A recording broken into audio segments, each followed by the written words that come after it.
jechuudha. Namoonni hedduun keessan chaanela keessan banattanii jirtanii kan akkaataa itti fayyadama chaanela keessanii isin dhibe fi deebi'ee ammas lakkoofsa fakkeenyaaf namni tokko biyyoota arabaa yoo jiraate lakkoofsa biyya arabaatiin ni banata jechuudha. Hedduun keessan lakkoofsa biyya arabaatiin banattanii garuu wanta akkasii sun baay'ee miidhaa isinirraan gaha jechuudha.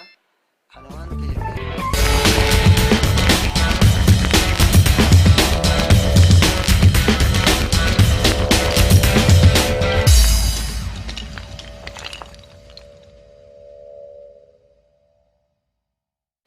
Ashama harka fuuna kabajamtoota jaallatamtoota hordoftoota chaanala kiyyaa marti keessan assalaamu alaykum wa rahmatullaahi wa barakaatu.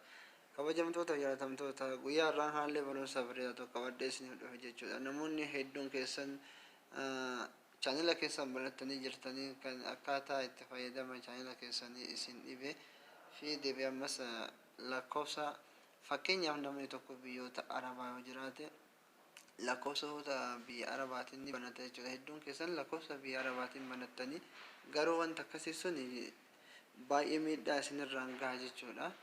Kana waan ta'eef haala salphaan akka gara lakkoofsa biyya keessaniitti akka deeffattan isin agarsiisa jechuudha. Guyyaa har'aa kana namni hedduun isaa lakkoofsa biyyoota biraatiin jechuudha biyya jiru saniin banatee gaafa inni galu osoo muntaayiziin ta'e yookiin muntaayiz ta'ellee haa jiraatu yeroo inni galu mobaayila san jijjiiruu danda'a jechuudha. Akkasitti mobaayila san wajji qabatee galuu danda'a yookiin akka tasaa ta'e mobaayilli sun jalaa formaatee haala tokkoon irraa baduu danda'a jechuudha jalaa.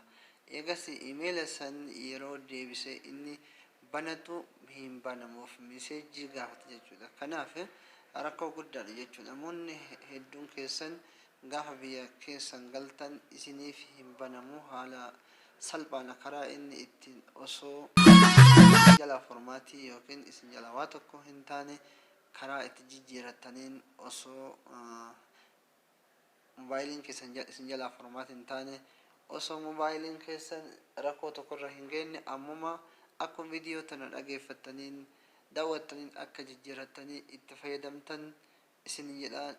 Kanaafuu viidiyoo tana laayik gootanii sabskiraayib warri hin godhin haaraa taatan sabskiraayib gootanii sheer gootanii wal biraan ga'uu hin dagatinaa isin jedha waan isin fayyadu waan ta'eef. Kanaaf karaa salphaan akkamitti lakkoofsa keenya jijjiirraa kan jedhu isin agarsiisa jechuudha. Barumsa kiyya wajjin turtii gaarii isin jedha. Karaa mara ittiin jijjiirannoon Google Chrome barbaadanii Googlein kana jettanii Chrome kana keessa illee isin jiru jechuudha. Fakkeenyaaf Chrome kana keessa isin agarsiisu. Akkuma Chrome keessa seenan jechuudha.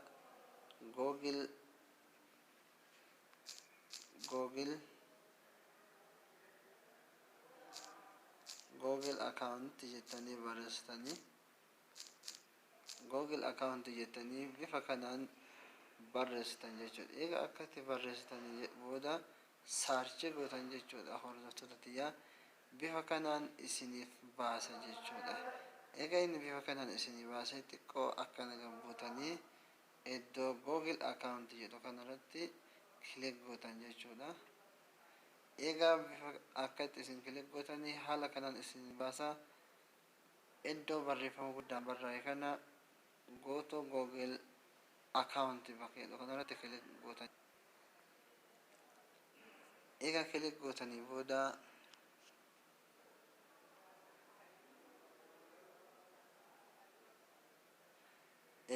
gootanii booda bifa kanaan isiniif baase jechuudha hordoftoota tiyyaa. Egaa kanaafuu irra as deemtanii iddoo security jedhu bakka kana kilik itti gootan jechuudha. Egaa isin kilik gootanii booda bifa kanaan isiniif baasa jechuudha. Egaa akkatti isiniif baaseetti gadi buutan jechuudha. Akkuma gabbuutaniin iddoo kana hin argitan jedhee yaada. Iddoo amma recovery phone bakka jedhu kanarratti kilik gootan jechuudha. Amma fakkeenyaaf lakkoofsi duraan banamee inni ittiin jiru lakkoofsa kana jechuudha. Kanaafuu kilik eega gootanii booda haala kanaan isiniif baasa jechuudha. Haala kanaan isiniif baasee paaswoordii kan kee itti naqadhu isiniin jechuudha. Kanaaf paaswoordii itti naqadhume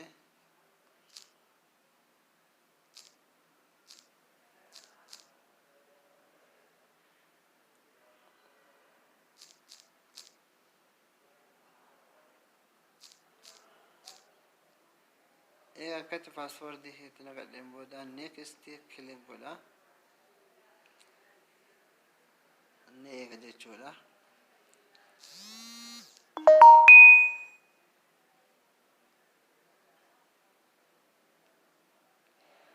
Eega akkatti nuuf baasee booda haala kanaan lakkoofsa keenna dileetii gochuu barbaadamoo iddoo qalamaa fi iddoo dileetii nuuf fide jechuudha. Jijjiiruu barbaadamu nuun jedha. Kanaaf amma nuti iddoo qalamaa kanarra kilik goona jechuudha. Iddoo qalamaan haala kanaan nuuf baasa. Egaa inni haala kanaan nuuf baasee lakkoofsa keenya argatee lakkoofsa keenya jijjiira jechuudha. Fakkeenyaaf lakkoofsa keenya kan jijjiiree sin agarsiisu.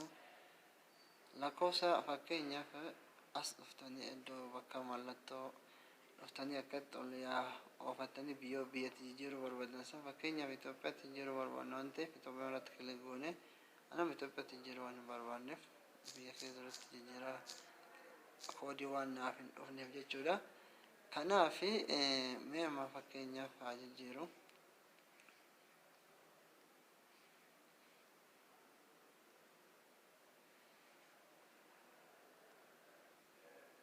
Lakkoofsa kiyya itti barreessa jechuudha. Egaa lakkoofsa kiyya itti barreesse jedheen booda next bakka jedhu kana godhee kilik godha jechuudha. Next kilik godha. Egaa next kilik godhee haala kanaan haaluma salphatti lakkoofsa kiyya kanatti naaf jijjiiruuf akkatti naaf fide jechuudha. Get code nan jedha. Koodii akkasiif ergu taasisii nan jedha. Akkanaaf ergu godha jechuudha. Update number amma koodii amma naaf ergaa walumaan laallaa. Koodiin haa dhufe san fakkeenyaaf yoo jiraatan koodiin akka isin dhufu jechuudha. Koodiin haa dhufe fakkeenyaaf 6448 64 sorry 64 48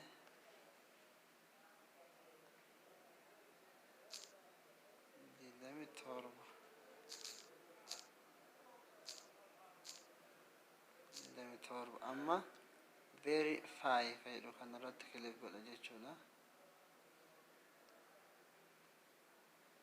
Verify irratti kilik godhee eegan jedhin booda naaf xumura jechuudha.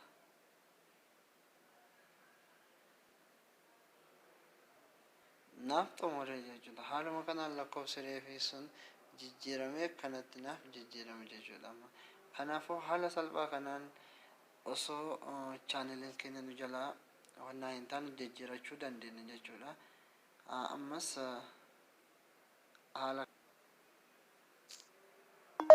eeganuuf xumuree jira jechuudha. Kanaafuu warri chaanela kanaaf haaraa taatan subscribe, like gootanii, share gootanii hiriyoota keessan biraan geettanii haala salphaan akka itti fayyadamu isinin jedhaa. Warra na dhaggeeffatan galatoomaa. Qophii biraa qabadha. Bye bye isinin jedha.